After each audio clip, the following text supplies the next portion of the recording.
Matur nuwun. Anakku ki Jian.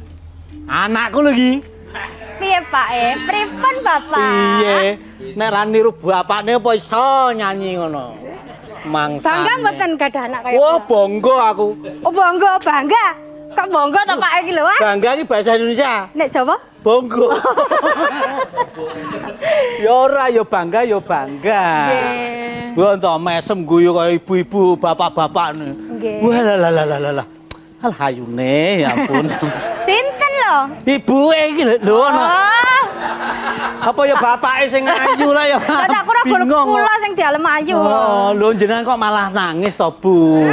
Pripun? Ibu ki guyu mesem guyu lho Pak iki kok nangis. Lah nek guyu ki terhibur, tertawa kok. Lah nek guyu merem kok ditinggal kancane nanti.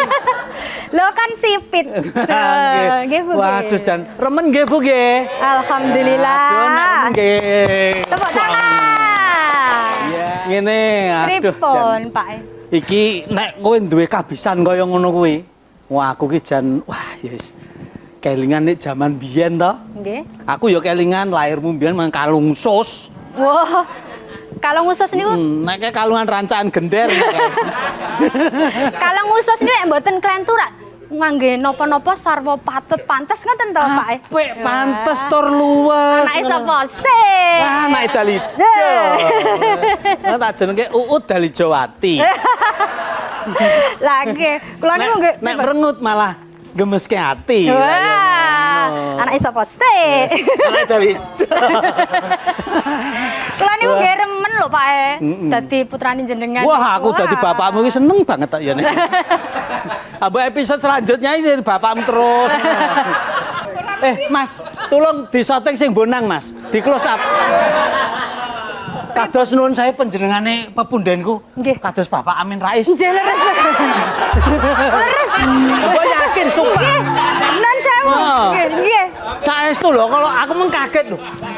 Oh, Bapak aku. Wah, nggih. Oh, idola. Mungkin masih terah mungkin ya, masih saudara. Weh tenan lho. Pripun Mbak Anum leres ya? Mas rak mirip bapak. Karo Mbak Anum, oh tak laporke bapak. Lho Mbak Anum ngendika, "Kuwi anake ora mirip blas." Ngoten lho, Mbak nggih. Lah ya. Sing penting ana ya karo ibumu. Wah, nek ora karo aku wis ora iso apik ngene iki. Ya nggih. Dadi mergo ya to ana terang luhur nek Dalijo iki. Ngaten nggih, Bapak. Di close lho, Dap, di close. Wah, Pokoknya pepundan.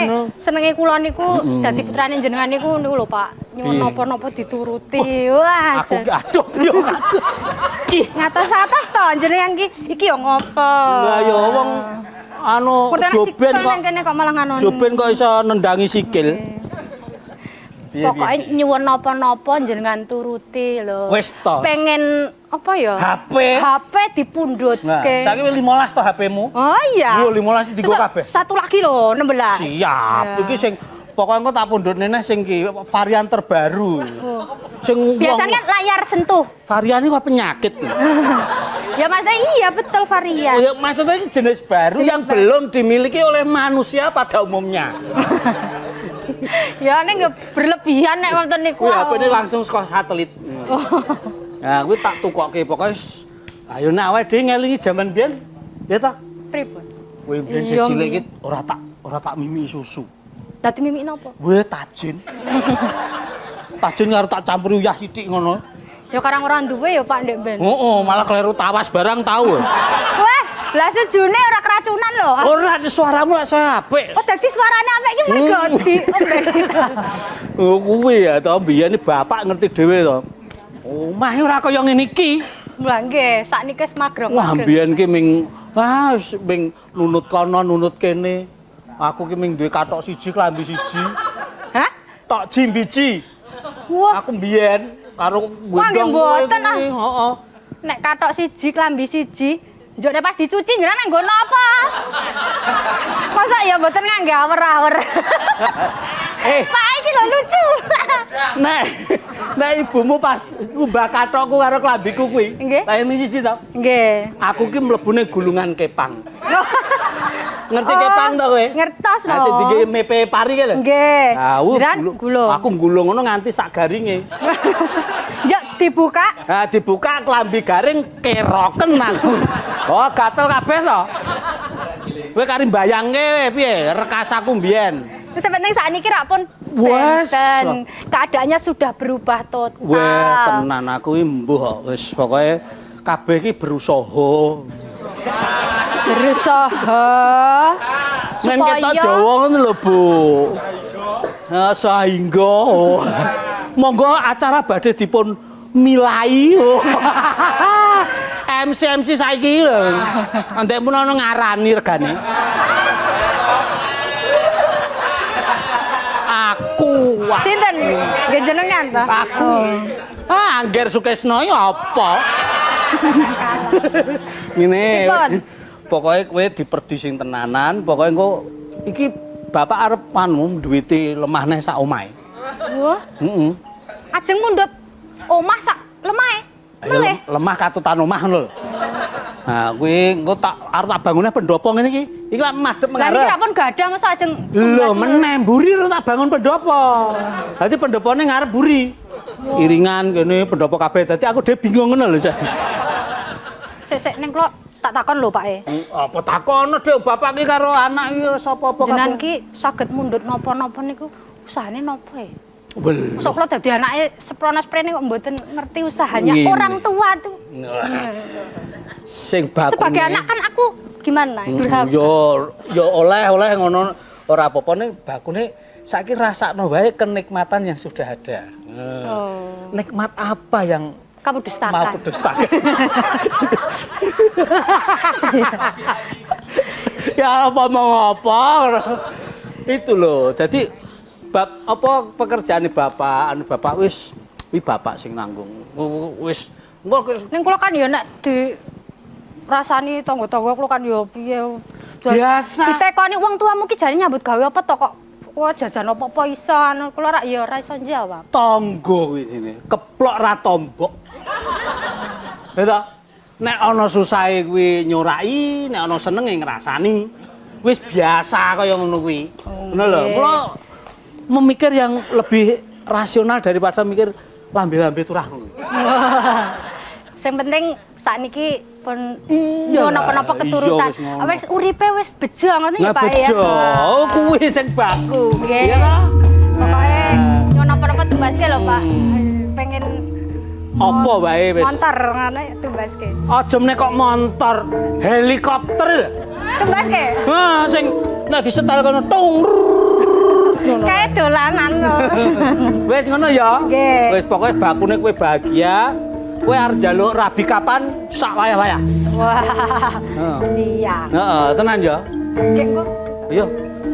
Iki bapak digaweke wedang. Siap. Masake sisan.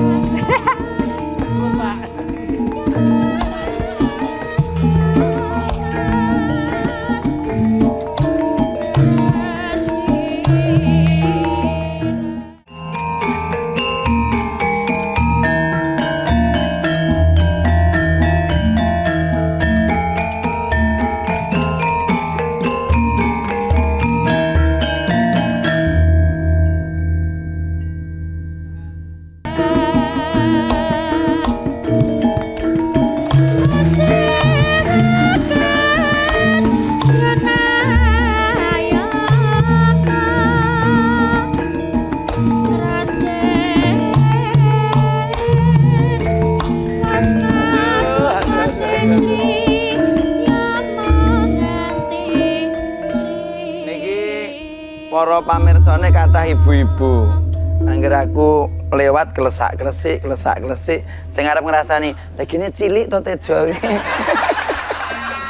Lho, ngeten lho sing jenenge kadang nang jero TV niku ketok gedhe ketok Bu. Barang ketemu ketok cilik ketok Bu. Nggih. Nek ajeng ngerti kula pas gedhe, nggih. Niku nek pas bar maem kathah niku mungkin tindak nggen kula nggih. Ya Allah, kula namung ndedonga. Muga-muga sedaya dulur-dulur kula pamirsa sing tansah nyawiji kalian Adi TV, rawuh ten mriki, rawuh ten acara Jengleng Monosuka tansah pinaringan sehat lahir batin. Allahumma amin. Nah, terus ngeten, nek wis awake sehat, manembah karo Gustine ora lali ki insyaallah. Apa-apa nganggo donga, apa-apa nganggo doa, men nek misale tandur ya panene apik tur berkah. Nek ting dagang ya muga-muga le kulak murah le adol larang aja ngapusi ya.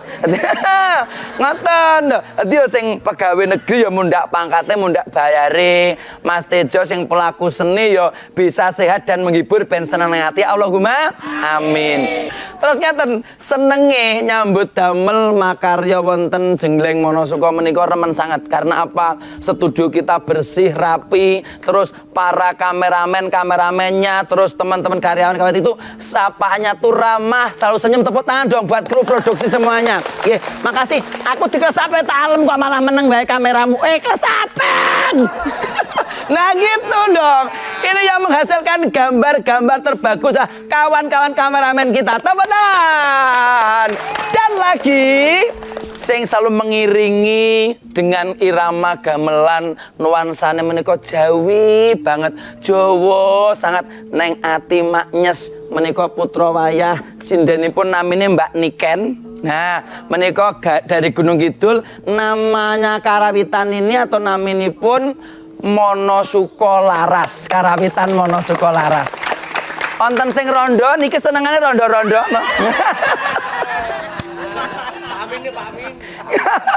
Lagu ini pun godhong nggih punten nggih kurang atek nggih. Yo sini. Kalau kae awe katon nang semake anglelewo mesam-mesem guyang-guyu saja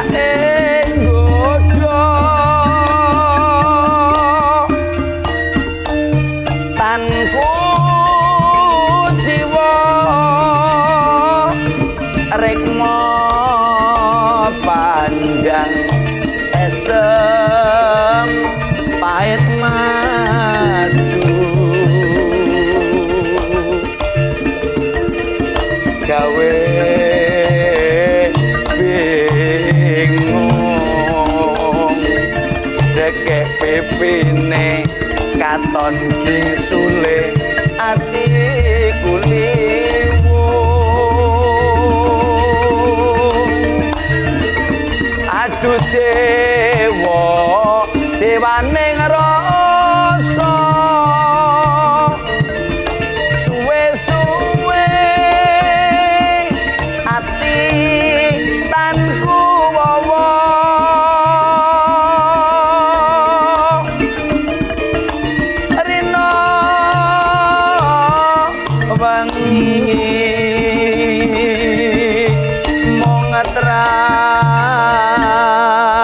ratapan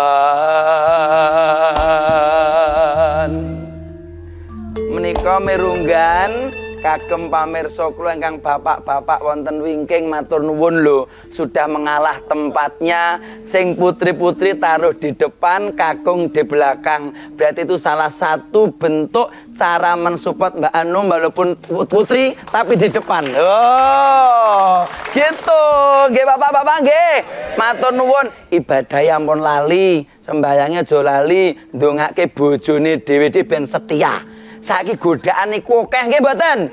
Yo, malah nggih jenengan kuwi sing tak kandhani malah nggih. Makanya dadi balance kalau Mbak Anum bilang balance seimbang. Donyane yo entuk, akhirate entuk. Atine yo seneng nonton Jengleng Monosuka, ning ngajine yo mboten lali nggih mboten? Ya, gek sugih dhuwit gek ngundang campur sari. Sapa? Matur. Iya sesuk aja alah. Wong yo sesuk sing ngiringi kowe lho. Tenangno pikirmu. Nggih, sugeng dalu pamit nggih. Wonten dalem maksudnya wonten dalem. Lanjut to. Kaya ngapa ibu tak rasa ing kalebu yen kelakon sesandingan kegandengan nimas wong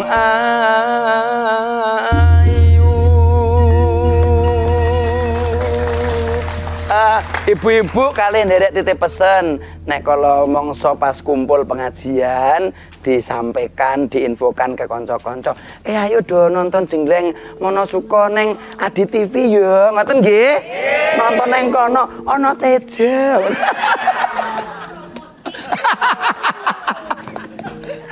Mbak Anum promosi uga awake dhewe. Masuk kula ben sami pirsa gelem nonton saged rame kanca-kanca kathah mriki sekaligus silaturahmi karena silaturahmi itu memanjangkan usia kita dan insya Allah melebarkan rezeki kita nggih mboten? Gitu. Kaya kula niki arep bocah nom duwe bapak lurah ya alhamdulillah rezekine nggih kathah. Istilahnya lungguh nggih. Nggih, lungguhe nggih kathah. Terus bapak kula niku memberikan apa istilah ya? Ngekei pengertian datang kula niku le nek aro wong ki sak padha-padha aja ngino gematenono apa meneh wong sing rekoso kula niku kaya Pak Dalijo utang teng kula men ya tetep tak ladeni padahal sugih ta niku tetep njaluk utang ya tak ning ya tak catet dan iki utang ping pinten tetep dadi ya etung njaluk dikeki nek utang ya tetep dicatet nggih mboten karena utang itu bisa ada tanggung jawab enten akhirat di Pak Nom nggih. Iya, di akhirat ditanyakan, makanya harus disaur, dibayar, tercatat gitu. Jadi, ya arep wong sugih kula mboten ngumukke maksudnya nggih. Nek ana rezeki ya sing bagian dikeki ya dikeki, bagian sing utang ya diutangi. Niku wis jamak lumrah kersane long tinulung, saling membutuhkan sebagai makhluk sosial. Napa? Sosial kok sosial. Ibu kita batin kata ada macane kok kaya nom-nomane bojoku mbiyen ya bisa.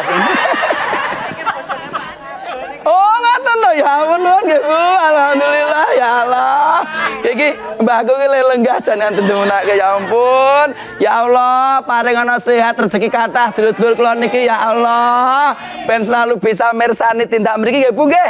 Seneng atine ngoten niku. Pokoke sesuk nek pun ketemu kalian bapak kula Pak Lurah sesuk tak insyaallah kula mboten janji nggih.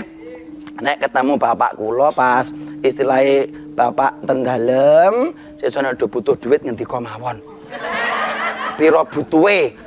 Ajeng 1 yuta, 2 yuta, 3 yuta bapak niku lomo. Nek nggih dicat. Lah iya ya yo lah nek oke kok tombok ora situ. Masane bapak kula. Sane bapakku lho estu menika. Terus yo sing jenenge teng alam donya niku saumpama samonco kadang kala mangsane iki Ya repot buat repot eneng, cok kadang mangan enak ya tahu, mangan saonone ya tahu. Mas. Waduh. Goseng. Saya ampun tangan. Kowe kok mas kok ya bakul mas nang terminal. Bojok nyemplung kok biasane ngono lho. Den Mas. Kula le dandan ket bar subuh dereng dundang-dundang. Coba. Oh, kowe kok ngene iki dandan to? Dandan iki. Iki dandan. Pripun to? Malah koyo lemper ya kerjane. Kok buntut Pak pucuk entuk reneng, ya sing rapi ora dipersani bapak ibu kok ngene lho, iki dikancingke. Oh, alah gegeden ya le ora muat le. Nggih. Mulane ibu-ibu niku weruh kula wau mbatin. Apa? Iki masih kok kaya gori to. Ya ora ya. Wong ngene kok kaya gori sana Mas Mbak Hanum. Oh. Sehat nggih? Nggih lho, ramah seperti itu. Makanya aku tuh berguru pada beliau keramahan, senyum, setiap bertemu salam tuh sampaikan. Ngopo toh? Wong aneh ngalam donya ki esem ku ratuku ki to, Bu. Ini mbak ketemu merengut mesem. Mesem, guyu. Coba kowe mesem mo. Kula niku nganu, niki seneng. Ibu-ibu niki sami rawuh niku seneng. Senenge ngopo? Lho seneng niku wah ketok kompak nggih to. Kabeh do nganggo jilbab ra ketang warna-warni. Ya ora apa-apa. Ngopo kok sebabe ibu-ibu jilbabe warna-warni? Yo, karena warna tuh ada abang hijau kuning dan sebagainya. Tapi kan bisa disatukan, dipandang menjadi indah. Lah iya, sebabe ngopo kok ibuke nganggo kudunge warna-warni? Mergane ya mindringe beda-beda nggih.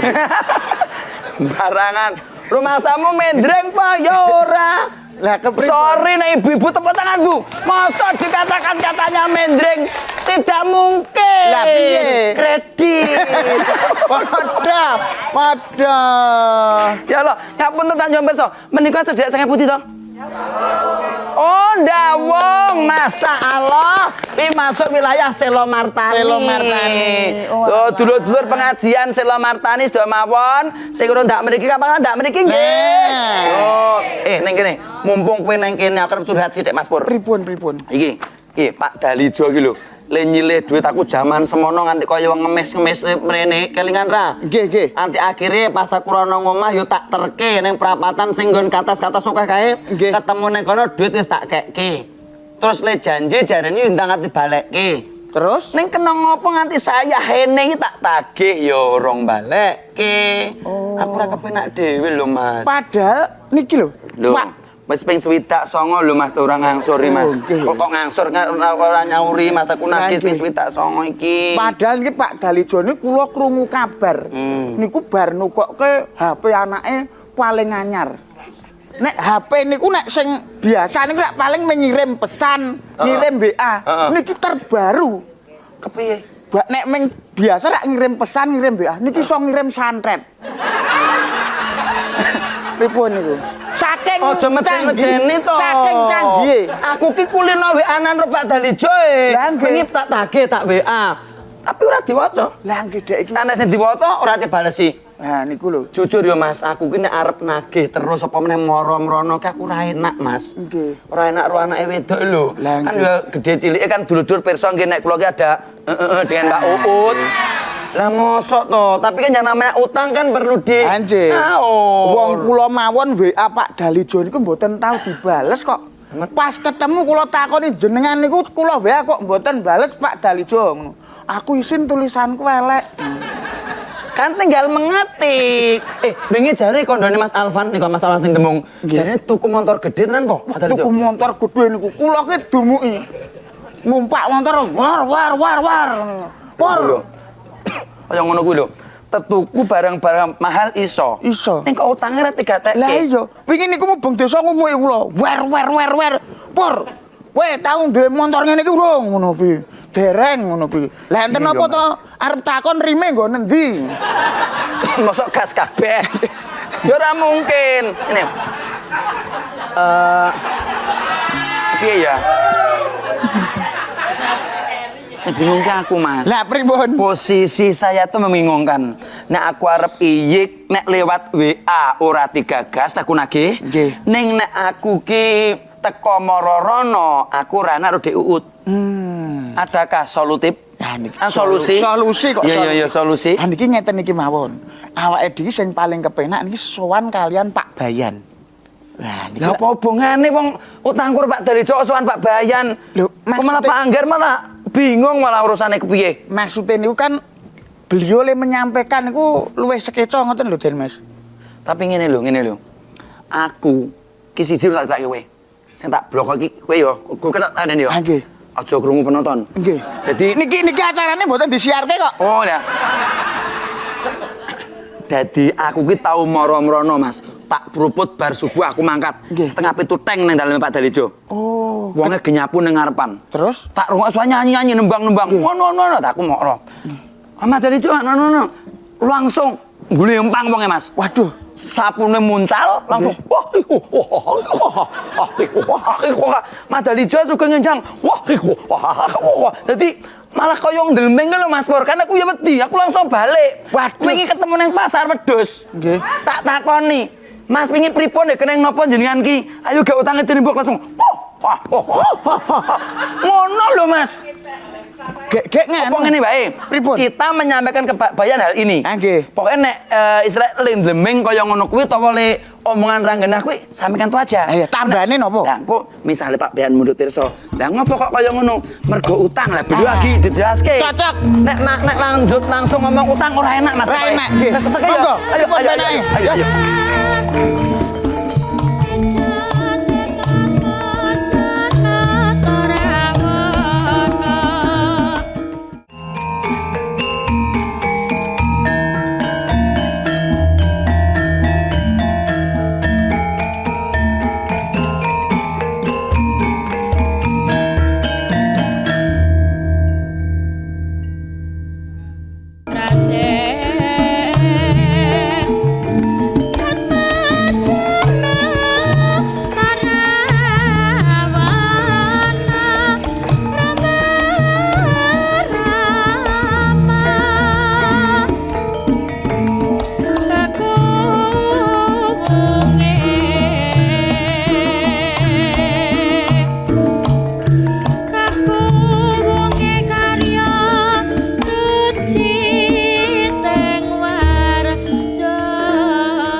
Kaya ora duwe wong.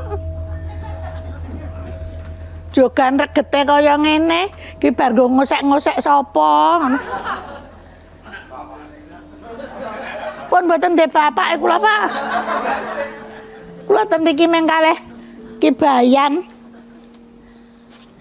Mbok menawa ajeng dian bayane.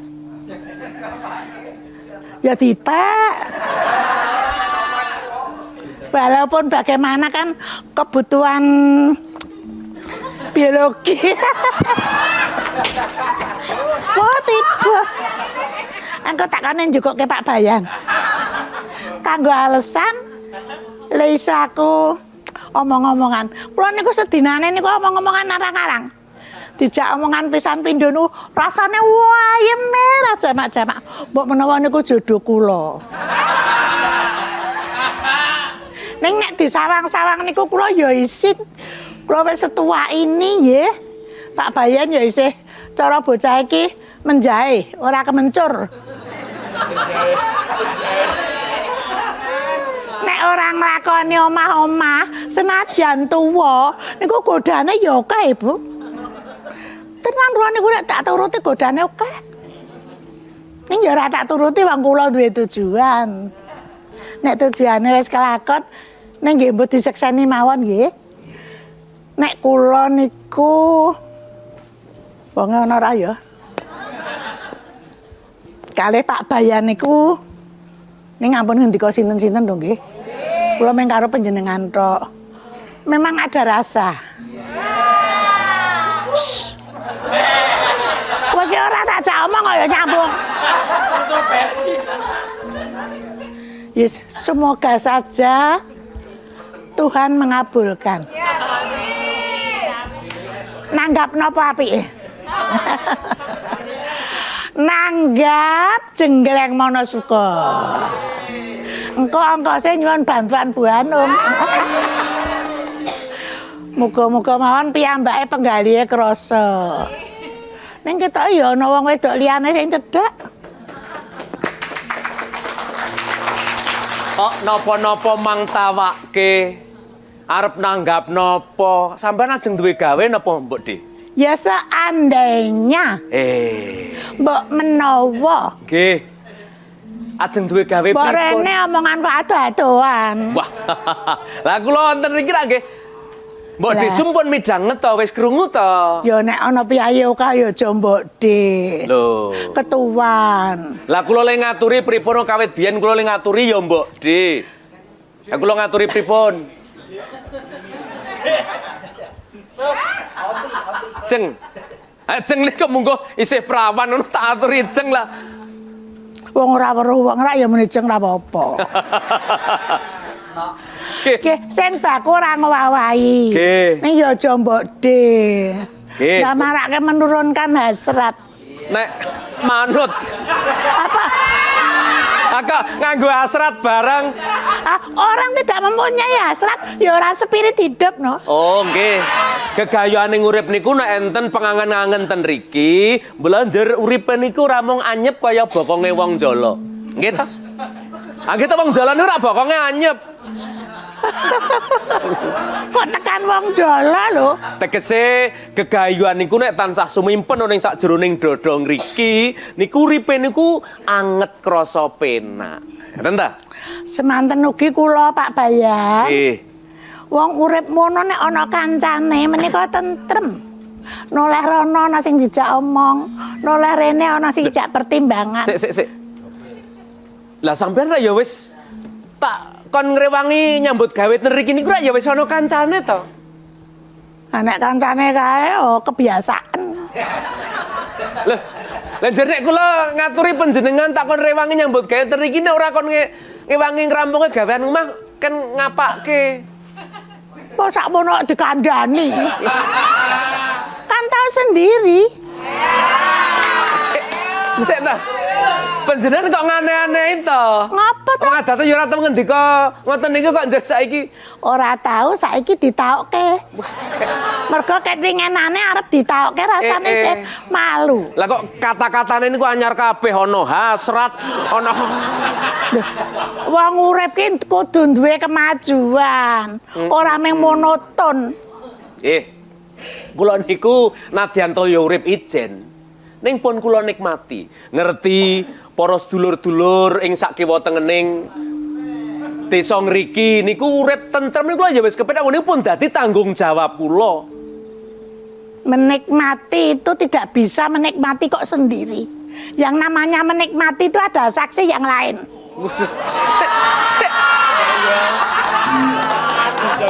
Panjenengan lagi ngendika kata-katane ampun abot-abot. Ora abot-abot. Saiki nek seneng kok mung seneng dhewe, ora ana seksine. Sapa ngerti nek sampean seneng? Aku gumun iki. Mbak Dik iki saiki kok jan biduri iki. Ya terserah lah. Tinggal panjenengan ki krasa apa ora? Heeh apa ora? Pun. Ora ya enggak apa-apa. Upama iya kok ya le. Terima kasih banget. Matur nuwun ya Allah. Nggih. Kula niku karo panjenengan tresna merga panjenengan wis tak anggap kaya dene mbok kula dhewe.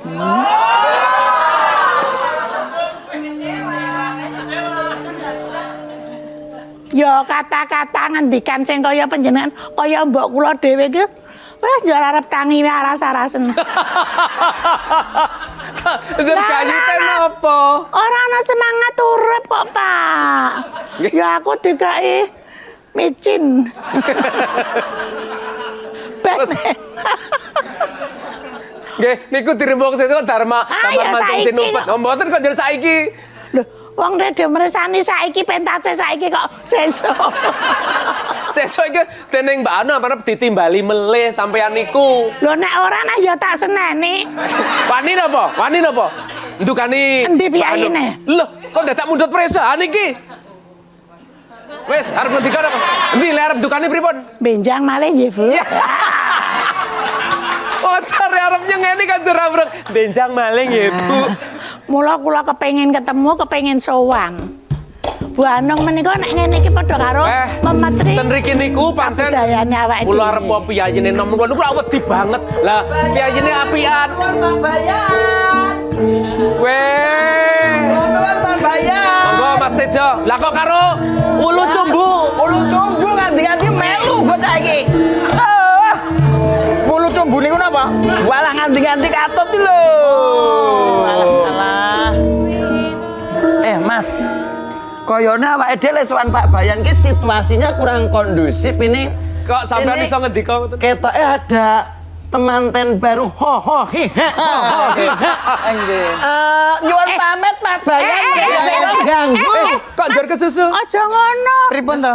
Ning kene iki bebas sapa-sapa oleh rawuh. Lah ning ki wau Koyone kok berseri-seri mukanya. He he hi he he. Wes tak aturi medhayah kene, ora apa-apa. Tinggal perasaanmu bagaimana. Niki wau kula delok niku mah kaya film Korea. Nuwun sewu Budhe, kok ketinggalanipun manahipun rena Nggih banget. ta seneng ta niki. Pripun Budhe? Ora krungu. Iya ta. Pripun Pak Bayan pripun? Ora lho. Abot. Wah. Abot pripun to? Riki gajari Mas. Gajari ngrayu Mas. Pripun? Ali ngundang aku mbak wae. Gitu. Aku jono brosku kae. Lah kok sing kon juga Mas Pur. Aku ora iso ndenglok sikilku loro. Niki Mas Tejo putrane Pak Lurah. Nggih. Pak Lurah ki sak putra to? Lah nggih niki Mas Tejo niku Pak Lurah. Pak Lurah. Aduh, operasi. Lah kok operasi Pripun to? Lho, Pak Lurah kagungan putra. Ya putrane Ibu. Putrane Pak Lurah karo Bu Lurah ra Ayo ngoten. putrane Bu Lurah. Nggih ngono lho. maksude bapak niku nyponsori ibu terus ukur kula niki. Ngoten lho. Pak Bayan. Nggih. Nyuwun pangapunten. Ajeng ngrusui wedalipun, ajeng ngrusui tenaganipun Pak Bayan. Lho, wis arep meh napa niki? Mboten kok malah meh kepiye? Wong bocah Pripun ta? sing ngomong kowe aja aku. Sampai lho. Tenang, Ngendikan ro Pak Bayan ki ditoto, Nggih. tembunge sing apik ngelingono. Media televisi ADTV itu harus budaya ya toh. Dadi paling ora tata basane sing ketok wong Jawa tenan, apa meneh ngadep Pak Bayan. Nggih. Men iso tinggo contoh mengedukasi. Gitu. Televisi yang berbobot. Apalagi sowan ngersane Pak Bayan. Matur kudu sing apik. Ya, napa mleh ditenggani Ibu Betari. Bu Betari. Kula tak omong sik. Iya, silakan. Ojo nganti Pripun? kleru, nek kleru aku isin. Niku lho. Ini supaya kabeh kelakon terlaksana omong. Nggih. Kowe matur terus tanganmu sing siji bungkem kae. Ngeten nggih. Yo, kaya entukku marahi mau kae Ah, ta. nggih, nggih, Ngajari ora usah kesuwen ki ndang ngomong. Mesake intine apa jelaskan. Ayo lekas ayo. Jangan Nggih. bola-wali. Nggih, ya. pokoknya dados Cepat dan niki mekaten Pak Bayan. Kula mriki kesuwen. Kok kon matur kok le angel. lah jare sing Pak sopan. Bayan pirsa to Pak Dalijo. Dal kuwi modal. Jo kuwi bejo. Anjur line. Lah ra cecok Dalijo jare iki modal. Dagiramu tak lagi dhisik line apa-apa. duwe sapa? Sing komplit no, Mas. Nggih dados niku Budi. Jangan sing nyakseni kuwi dadi kura-kura gawe-gawe. Sik kok iso ana urusan karo Pak Dalijo niku pripun, Mas? Kula nganti bingung, Pak. Nggih. Jujur mawon nggih. Kula niku karo wong tua ditanamkan rasa persaudaraan tetulung istilahnya. Bener, Pak Lurah pancen cak-cakane ngoten niku. Ning etung ya kudu etung. Wong jeneng utang kudu nyaur gitu. Lah Pak Dalijo niku nyilih duit kalih kula. Pas nyilih mawon aku kudu ngeterke ora gelem tindak ning daleme bapak. Nggih. Ngoten lho, pon tak terke. Bareng wis entuk duwite kok sprene kok mbundet mawon wayahe nyaur. Sik to, bundet pripun? Lah mbundet kepiye ra mbundet kok Alesane? tak tagih, angger tak tagih kula WA ora direspon, kula moro teng omahe. Tak takoni. angger dugi mrene kok angger tak takoni. Kuwi kaya wong kesetrum ngejet-ngejet niku lho, Pak. Pripun? Ngejet ngono. Wah kok. Kejang-kejang. Wah, Lho, Pak. Lah kok bebayani Ping banget. 3 lho, Pak Bayan. Ngoten ku terus. Sik. Ning nek pas ora ditagih niku omongane cetha mboten? Sehat, cetha banget ketemu nang pasar ya wedan apik banget. Nangkep tak? Pak Dalijo. Wis. Pur, Sandika. ditimbali rene. Oh nggih. Tok tok tok tok. Malah sang gendrongan dhewe. Ya ta. Karo Uut anake sisan. Ya kudune niku sampean ra ya pekewuh ta wong ya. Mulane. Sampean ki calon mantune. Kula nek nagih terus peke ora diuut Pak kon ke Pak Bayan. Ah, Wah,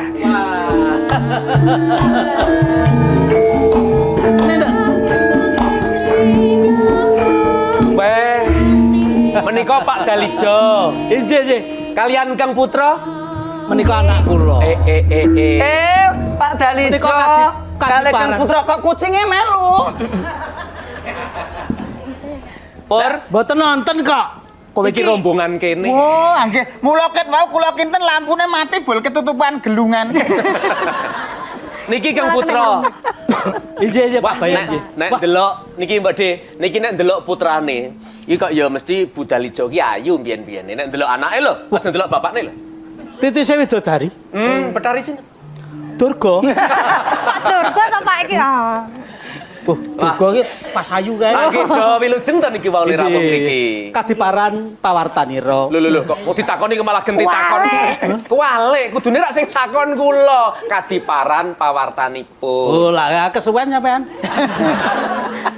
Niki ben tata krama niku Lah ya diurutke ora mung basa endah-endah dikulumpukke. Niki wonten ing Kuban Wonosuka niki kebak ing tata krama. Ini merupakan salah satu acara yang tata krama lan Potor Suto. Nah, Potorana. Nggih, wong-wong niku pun do preso nek riki niki kebak nggon Subasita lan Tata Krama. Riki niku gamelan gembrombyang men kula niku ra seneng kok. Sesuk niki sing Jengleng Wonosuka kula nggih syukuran pas weton kula sesuk nggih. Kabeh mawon do mriko Mbak Anum kula undang nggih. Sing kula tak takon. Arep syukuran tegese rak sampean niku sugih dhuwit. Lho, sinten sing mboten ngertos kula. Ya syukur nderek bingah menawi sugih dhuwit. Napa nuwun sewu, napa panjenengan gadah kewajiban sing urung dirampungke karo Mas Tejo niki? Pak Dalijo, utange. Sing tak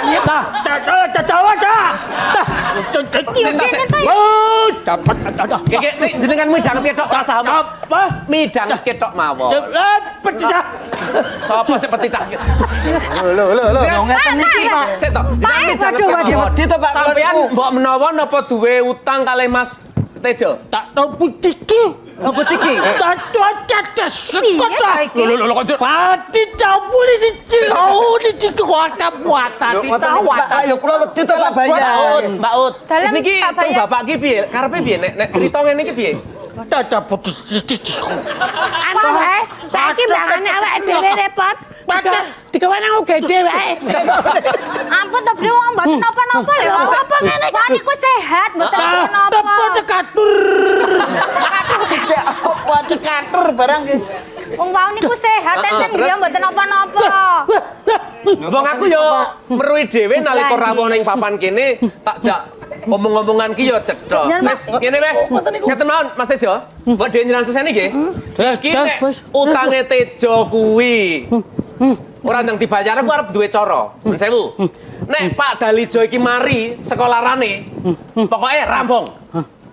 Sampeyan ndek utang to, Pak? Nek Bali, nek mari rampung.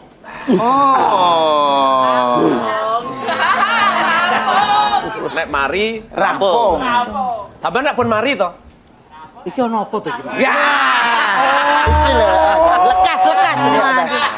Kaya sumber petanonku. Aduh. Tanduki Mbak De. Dados kenging menapa Sang Ratu? Ratu tupi rubung laler. Ratu adus. Ngene diajeng. sumrepet panonku kaya-kaya wis ora eling Purwodeksina aku. Niki kula wau ngono dadi nadar. Ya nadare Mas Tejo, nadar kula. Pokoke nek Pak Dalijo mari kulih niku rampung. Ning sakniki panjenengan nun sewu. Biyen tau duwe kewajiban karo Mas Tejo ya gek disaur wis wajib. Bukan Mas. Mas. Iya ta iki? Hei. Nyaman. Ora iso. Pak Dalijo mari rampung. Pak Dalijo mari rampung. Ah, tegese rampung le bisu. Nek utang pripun hukume Mbak Dik? Nek utang niku wajibe pripun? nyaur. Tetep nyaur to. Nyaur. Wis kadung iso omong lho iki. Apaan? Nek tetep bisu. Tetep bisu. Ora iso mesti kudu digawe-gawe niku. Kapusan. Wes. Iki genah mung cara supaya uwal saka nggone Mas Tejo nagih utang sampean. Ditagih kok mesti ngoten Ora lho. jujur mawon. Cepet dulu. Ora iso kok cacat-cacanan ayo. Ora iso. Sampean ayo ngaku. Sampean golek cara ben ora ditagih dening Mas Tejo njur nganggo tok-toke tur, tok-toke kaku, tok-toke njur kaya ayan. Karepe pripun sampean ora gelem bayar utang kuwi? Ayo. Ngaku. Cacat baca. Nek ora dino iki kapan? Nek ora dino iki kapan? Tanggung jawab. Ya ngene bae le. Aku sing mutusi. Nek Dalijo isih kaya ngene terus, sing penting digawa. Melar nyandi to. Digawa nang ngene sing berwajib ora apa-apa. Jalane pengadilan. Kepiye jenengan dadi pateto pete. Ben bahasane padha iso sambung. Melu-melu. Niki kula ngerti, niku mung reko-reko. Nek panjenengan wis nglenggono atine, ya wis. Nek wong utang niku wajib nyaur, Pak. Ora eneng kok wong utang kok lali utawa nglali mboten nonton. Ora ana sejare sing ngutangke ya kelingan, sing utang ya kudu eling. Munggah to le ngutangke nganggo anak wong ya ora to nganggo anak. Jenengan saguh kapan kuwi ya sabar niku duit. Kula ditukokke HP tumbas Weh. kono mengutangan nih kok iki. Oh, dadi sampeyan tuku motor gede moge barangnya mergo duit le ngutang njur cepet-cepet kuwi to. Apik sampeyan. Nggih ngeten Pak Bayan. Niku lak sing kula utangi nek kula hitung pun wong 88. Mulane. Sampeyan sing ping 72. Nah, Wah, isih ana neh iki angger teko nagih terus wonge mlayu. Niki pun mepet wektune. Nek sampeyan ndang sadar lan legowo ora bakal tak polisekke. Niki isih tetep ngayal arep tak polisekke. Apa cecet? Kuat meneh.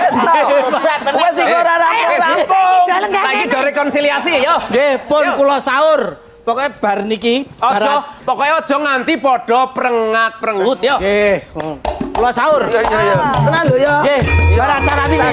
Iya. Iya. Ah, hey.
pamriksa sedaya saengking wonten ing studio ugi para pamriksa ing dalem bilih Jenggleng Monosuka menika asil tembayatanipun Adi TV lajeng Umat Center so Hanum Rais Foundation. Mara sing padha mriksani Pak Dalijo diaturke panuwun. Aku malah kesetrum lho. Paco syuting. Umat neh lho. Menika nggih para warga saking Dawung RT kalih Padukuhan Jedak Elo Martani. Kalasan Sleman. Matur nuwun sanget ugi para pamirsa ingkang wonten dalem nggih. Menika sesarengan kalian Jenggleng Monosuka Adi TV. Karo ngene do, iki mbok menawa ana sing ngarep ngersake kintun tembang Mocopat, rong ulian di monggo dimanggake marang sing padha mriksani. Nggih, pokokipun ingkang badhe nderek kintun arupi tembang-tembang Mocopat ditunggu dipun kirimaken datang Adi TV. Ugi para penonton, pemirsa di luar sana yang pengen gabung acara kita, monggo bisa daftar seluruh ibu-ibu pengajian, bapak-bapak rombongan RT, komunitas rondo, komunitas olahraga bisa hadir di sini bergabung di Adi TV Jenggleng Monosuka. Ditunggu. Kaleres ingkang samangke sampun kintun Sekar Mocopat inggih menika kisah dipan saking Bejiarjo Karangmojo Kabupaten Gunung Kidul. Nggih. Judulnya Pucung Nyaur Utang. Niku tata tutra ya. Gayut kalian ceritanipun. Sawur utang. Dulur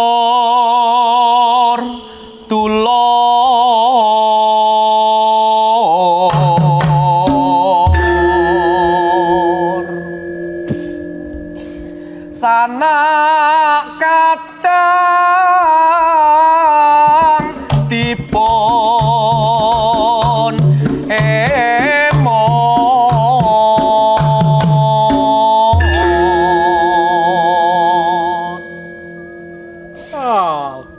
elo ya aja padha lirama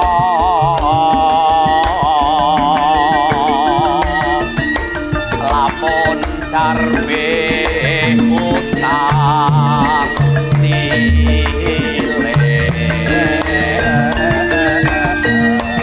yang balekno dimenora gawe cuwo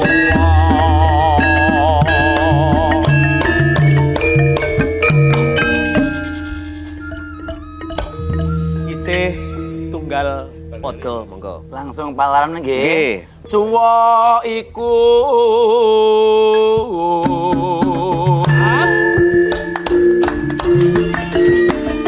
papinggane jalemo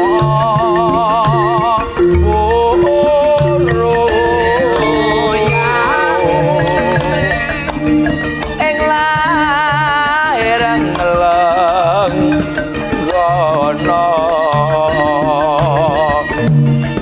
tata batin ati sare citra janji becik padha sing kirana.